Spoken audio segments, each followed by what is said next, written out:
Welcome to the Everything Building Envelope podcast. On this show, we discuss topics relating to the exterior building envelope, such as waterproofing, glazing, cladding, roofing, and more. You can subscribe to this podcast on iTunes and Stitcher. For previous episodes, show notes, and bonus video content, check out our website, everythingbuildingenvelope.com. Now, here's your host for the Everything Building Envelope podcast, Paul Beers. Hello, everyone. Welcome to the Everything Building Envelope podcast. Really excited about today's guest, Ray Crawford with Crawford Tracy Corp. Ray and I have been working together for quite a while now, and it's always been a good experience. Ray, thanks so much for coming to the podcast today. My pleasure, Paul. So, as I said, Ray, obviously we go way back to each other, probably longer than we care to admit. So, just for the benefit of the listeners, why don't you tell them a little bit about yourself and Crawford Tracy Corp? Well, I started in the business back in 1968. Started working. Crawford Tracy Corporation is a family business. I started working for my dad back in 1968. That's when basically our company started doing unitized, pre-glazed, four-sided structural glaze. I started off in the back of the facility, sweeping floors, cutting glass, doing mirrors, building frames. My dad made me start it from the floor up, which at the time I was pretty disappointed, but I didn't understand what he was thinking back then, but right now I understand it. Yeah, it's always good to have the background to, you get to learn what the whole business from A to Z. I kind of have a similar background, and no fun at the time, but as you look back on it, it was probably a good way to go. Oh, definitely was, Paul, definitely was. And we started, when I got in there, I kind of worked my way up through the years. I became president of Crawford Tracy Corporation back in 1992, so that's been quite a while ago also. Was that 24 years ago? So I had the opportunity to utilize what I learned from the ground up, which has been instrumental in allowing a lot of the decisions and a lot of the design changes and everything that we utilize here is the practical experience of it. We've been manufacturing, as I said, we started with one of the first four-sided structural glaze unitized systems back in 1968. We found a lot of benefits to the product. Back then, as I'm sure you recall, there was a lot of concerns with the use of structural silicones for retaining glass dead loads on them. And at the time, GE was the big product, but Dow Corning came into market about that time, and we have kind of stuck with and been a real ally of Dow Corning products, and found out over the years, and I know you recall the issues back then with your acetoxy sealants and the deionized water anodizing processes that were required, and things have evolved quite a bit with the current neutral cure and accelerated silicones, and it's just made a big ability of the product to grow and mature as the industry has changed. And when in 92, after Hurricane Andrew, whenever the new impact requirements came online, the structural silicone and silicone itself became a bigger instrumental part in retention of glass, whether it was four-sided structural or captured, specifically more so on the large missile impact arena. And it's continued to go. And we have utilized and incorporate the four-sided structural glaze because we can do the face seal barrier wall system that we've developed, which we give and provide 100 PSF water resistance to our products that allows us to create an envelope protection that all of the rain screen or pressure equalized manufacturers cannot even think about getting close to. Yeah, that's a very impressive number, and I want to get into that more as we go on. But let's back up a little bit just for the benefit of our listeners. Let's talk about some of the basic stuff. So you say pre-glazed unified curtain wall. So how does that work? Well, what this provides or facilitates is we manufacture and glaze all of our frames and components here in our prime factory. Big advantages to that, Paul. One of the big things is the quality control. A lot of the manufacturers do the field glazing of stick-built and stick-assembled systems on the job. When they do that, as I know you have experienced through your business, and we've seen it time after time, the field contamination, all of the dust and dirt that gets into the cavity behind the glass, not to mention what happens if it's not pumped that day. They let it sit overnight or over the weekend and come back the following day and try and pump the joint for the temped glass that's been put in place but wasn't caulked. The contaminated substrates, the dust, the dirt, the condensation, everything goes there. Not to mention the fact that in Dade, Broward County, there is a exclusion of field glaze, four-sided structural glaze within the HVAC or high velocity hurricane zone. So you do everything in your factory, and you have obviously a lot of quality control and a process and everything. So then once you build these units and they're it's the glass and the frame all in a pre-glazed configuration, how do you actually get it out into the field and installed, and how does that affect the schedule, doing it this way as opposed to field erection? Okay. To make a comparison to a type of construction that a lot of people are used to and see, it's almost like precast concrete, except we can get a little bit more onto a truck. What we do is the unitized panels are palletized. They're put on pre-built skids with supports. They're loaded onto a flatbed tractor trailer. They're strapped down. They're trucked to the job site. They're offloaded on the job site, and then typically, depending on the size, if they're bigger curtain wall panels, they are erected using lifting hooks or power cups, and they're lifted and erected in place using either manual cranes, crawlers, or tower cranes to put them on the job. And you have if I'm trying to remember, you have a video on your website that kind of shows a building being erected. With obviously it's sped up with the crane and all that, don't you? Yes, we do. Those were the Florida Hospital Adventist Apopka that we did up in north part of Orlando. And if anybody wants to take a look at the video, what is your website address? It is www.crawfordtracy.com. That is CrawfordTracy.com. And that's a pretty cool video. So if you're interested, I'd recommend taking a quick look at it. And yeah, we've got that, Paul, and we've got a couple other videos of more conventional curtain wall and different installs. We try and continually add items for the people to view. Good.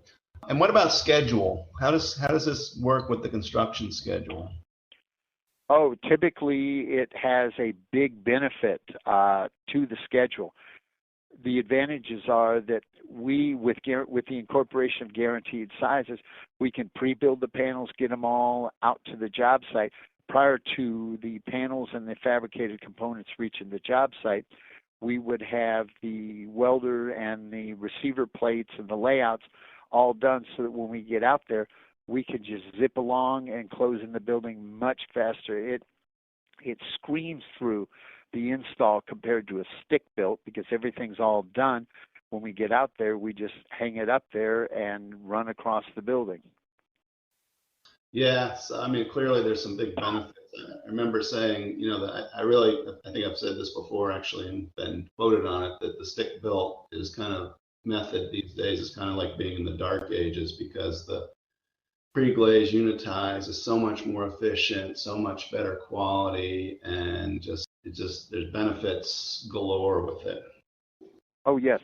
And Paul, we were on the topic a few minutes ago of the four-sided structural glaze. There's in addition to the high performance of the weather seal, there's additional multiple components and advantages to that. One of the additional items is the fact that we typically do it with the intent of no penetrations from the exterior of the glazing plane into the interior, which allows a higher degree of performance. We don't even require thermal breaks. The system with the glazing, specifically if it's insulated on the outboard side, the performance of the glass is what dictates the performance of the system, and you don't have the issue of all the thermal transmission by pressure bars, screws, fasteners, or mechanical means trying to put the capturing of the glazing into the building. Along with that, the penetrations typically cause areas for water infiltration or failures later on. So with this kind of system, you've got basically all of your framing is on the inside and your glass is on the outside, and it doesn't need a thermal break because of the design of the system. And you've got either the insulated glass and or sealant bead providing the thermal barrier. That is exactly correct. Now, if the designer has the desire to have exterior accentuated parts or decorative trims on the outside, what we typically do in that case is we structurally silicone those trim components to the outboard without breaching the envelope and or the sealant joints. So we use the same reasonable means of structurally siliconing the trim caps or decorative pieces to the outboard as we do putting the glass onto the framing component. Yeah, so it's a very efficient system. I guess with that, then even though it's a structurally glazed system, you can actually put trim on the outside and have it look like a traditional framed system if that's what the designer wants, correct? That is definitely correct, Paul. So let's talk about this 100-pound per square foot water rating that your systems have. Can you give a little perspective on what is typically seen, or let's talk a little bit about that, what the typical rating is for a commercial glazing assembly, just an industry standard type of system? The industry standard that's typical from all of my experience has always been 15% of maximum positive pressure and normally no less than 6 psf. That's minimal. If we get here in Florida and you have, which has, just to interject, a much higher positive typical pressure than the rest of the country, but if we're using 100 psf as an average there and typical highest, everybody wants to achieve 15 psf positive. Now, for the water test pressure. Yes, sir, that's correct, for the water test pressure. They don't make it meet the requirements of 100% of the positive. They reduce it down. The reason they have done this is the original or older designs of the pressure equalized or rain screen systems couldn't even come close to that, either by means of the problems with the exposed joinery back in the backside or the head pressure or sill differentials that they would try and do it. They could only get maybe up to 15 psf. So the real world, say you've got 100-pound per square foot structural load, which is a significant number. And I know listeners outside of Florida are probably thinking, wow, that's a big number for a glazing system. And actually the numbers even get higher than that. But if you have 100 pounds per square foot for wind load and you have 15 for water, what happens when you get really high winds, like a tropical storm or a hurricane? Or what can happen?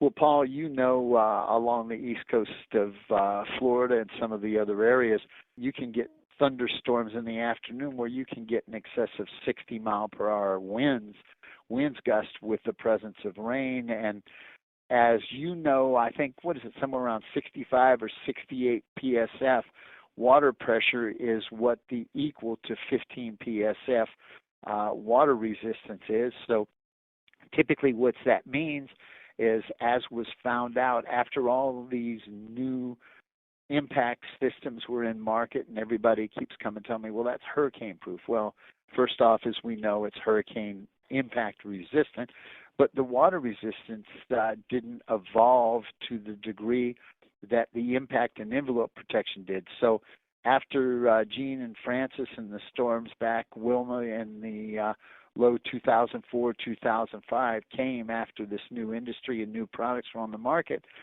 And they came through the area, sat over a few of the areas and pounded them with water. And everybody was scratching their head. And I'm sure you were involved in some of the litigations. They're saying it shouldn't have leaked. Well, they were designed with minimal water resistance, so there were leaks. And that's the reason, going back to it, we see that 100 PSF water resistant is the normal highest positive pressure. That's the reason we tested to 100.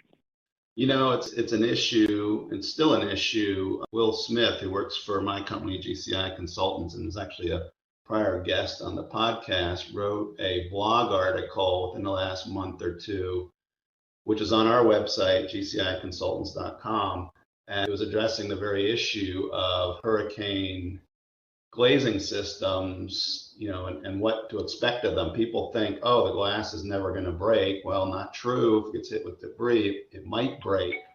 The window opening is still going to be okay. You know, you're not going to have a breach. But the other big thing, probably the biggest, is the water leakage issues, which I think caught the industry by surprise. And as you said, in 04 and 05, a lot of these hurricane impact systems got, 100-mile-an-hour wind-driven rain, and they leaked. And people, obviously that's not something you want to happen, but it does, because the standards are lower. I've always said that the standards, aren't designed for water leakage. The standards aren't designed for the environment. They're designed for what the industry is able to produce as far as systems. And that's, 15 pounds per square foot is a challenging number for a conventional type of glazing system. Yeah, Paul, definitely. And some of the things and the reasons we did this was we do a lot of healthcare projects and a lot of technology buildings, and those are the type of facilities that are not ready, don't want to, or not set to deal with moisture getting into the building, the condensation creating issues with what is known as sick buildings. The attorneys have just gone bonkers on pursuing mold mitigation, Yeah, so how on earth, if everybody's having trouble getting to 15, how in the world did you get to 100? That goes back to what I was saying, Paul. We always had the ability to do it. We finally just brought it up. It's our standard design. The only difference is we finally tested it. I had brought it up many, almost 30 years ago and done a test and took it up there, and there was no problem. And we finally decided, let's go ahead and do the testing on all the systems. The big problem we had is, as I'm sure you know, Paul, most of the consultants don't have the field equipment to do anything near those pressures. In addition to that, the test labs that we originally approached, their chambers wouldn't take that on their water, and their equipment wouldn't get up to it. So they had to make modifications, which we had to work with them to get it up to it. The biggest challenge we see in field test is the typical surrounding materials don't achieve those kind of pressures. Yeah, that's funny, actually, that you mentioned that having the test done at that kind of rating is just something that hasn't been done before. And, I can see how it can cause the issues. So you actually took this into a test laboratory and had them run the test for water instead of, the 12 or 15 pounds per square foot that the industry is used to. You actually had them run it at 100 pounds per square foot, which is a tremendously high load, even without the water, and it passed. Yes, sir. All of our systems. Yeah, that's impressive. Now, has there been a lot of interest in this since have you actually had jobs where you've separated yourself from the competition because of the water rating? Yes, it has been a big advantage for us. As a matter of fact, some of our competition, whose names I won't mention, have been calling me a few names because they've had extreme difficulty getting even close. I know some have tested to 50 PSF, but as I'm aware of, nobody has gotten up to our 100. So your system uses a single seal as a moisture barrier? That is correct. It's a face seal barrier wall system, as we like to call it, and it is a single silicone seal. The advantages are, and the condition exists, that the glass being on the face of all of the components, we have the simplicity of design that all of the weathering is done by the glass or the sealant. With a four-sided structural glaze, you have a glass to sealant to glass condition or a glass to sealant to surround condition. Everything else is behind the glazing, so it's either the glass or the sealant that's doing the work. We don't have the exposed framing joints and all of the typical conditions that are subjected and normal the big problems on the water infiltrations. So when you compare a single seal to a dual seal, doesn't dual seal sound better than single seal?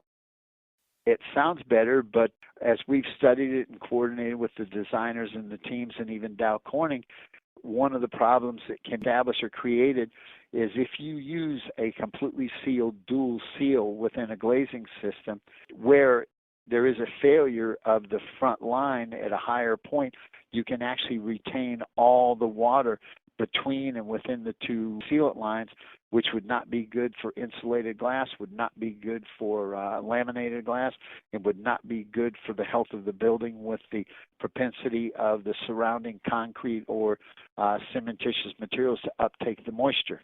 You mentioned laminated glass. Now, I know that's used a lot in the hurricane impact world, particularly in South Florida and coastal areas. Have you had any issues with laminated glass? I know it's sensitive sometimes to compatibility with surrounding materials. How do you overcome that with using sealants and glazing accessories and things like that? Have you had any problems? Or because I know that they're out there, I see them all the time. So have you had any problems? And if not, how do you avoid them? Okay. Paul, first off, we have not had problems with the basic systems. Now, I will say at the onset of the hurricane impact glass, when everybody was experimenting with glass-clad polycarbonates and some of the other products, the polycarbonates with the urethane interlayers and bondings had problems initially from crazing when you're using your solvent cleaners because the polycarbonate was in high tension. Also, over time, the urethane had a tenacity that did not allow a good difference of expansion between the plastics, the polycarbonate, and the glass. And we understand that in the industry, the polycarbonate started crazing from the ultraviolet exposure and other things. But as far as the conventional, either PVBs, polyvinyl butyls, ionoplast, or even the Century Glass original products, we haven't had an issue with compatibility of the sealants we've used because we've coordinated with both the interlayer manufacturers and the sealant manufacturers to make sure that the incorporated products were appropriately compatible. And you just reminded me of something else. You're talking about the laminated glass interlayers. Which ones are you using in your systems these days? Our use goes everywhere from in a condition where we're required to meet standard large missile glass. We have two interlayers that are capable of being used. One of them is what they call the Van Siva Storm, which is a polyvinyl butyl with the incorporation of an additional material. That one is nice in the fact that it is a little bit more competitive, but it doesn't seem to meet the pressures and the higher performance that we need in some of the more tenacious products or special product, which we would then use what was originally a DuPont, now is Curari's product, which is the ionoplast or what they call the Century Glass. That has the ability to meet a higher pressure and also gives us the ability to meet what we call E-missile, which is an 80 foot per second 2x4 for the larger special products, which are the essential facilities. And the 80 foot per second, it's funny because you and I are working together on a project where this just came up on Friday at a hospital, which is an essential facility. So 80 feet per second as compared to the standard requirement of 50 feet per second. So what is your glass configuration for and the 80 foot per second is a much, much higher load. It's not linear. I mean, its force is much greater than the 50 foot per second missile. Yeah, Paul, round numbers. The 50 foot per second is 34 miles an hour. The 80 foot per second is around 50 miles per hour. But as you noted, it goes up exponentially. The energy transfer of the glass is phenomenal. If we take the standard large missile glass compliant that meets and passes the standard 50 foot per second 2x4, if we shoot that with the 80 foot per second 2x4, I'm going to tell you that typically the 2x4 just sails through it without even slowing down too much.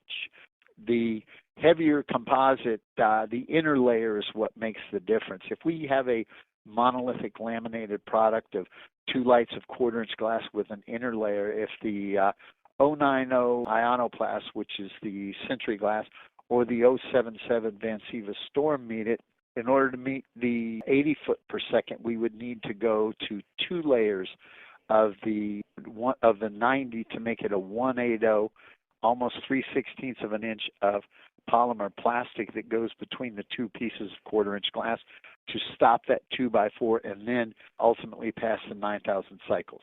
And the reason I served on the ASTM committee that developed these standards, the reason they have this really high load on what they call as an essential facility, the job that we're working on together right now that has this is healthcare. It's a hospital. And the theory being, if you've got patients in the hospital during a hurricane, you need to design to a higher level as opposed to say an office building where it could be evacuated and you're just trying to have the structure survive and, protect the contents. Yes, sir, that's correct. Yeah. So, the codes are changing every few years. Big changes that we've seen recently have been energy related, have they not? Other than the essential facility in Florida, throughout the nation, the energy codes continue to evolve to a higher performance standard. Yeah. What's being done basically to comply with these standards as they go up? The 2 components are the framing system and the glass. The glass being the majority of the fenestration and the framing being a smaller component, but the glass is the first item that needs to do with the U values and the solar heat gain coefficient, depending on how you're trying to establish your energy performance.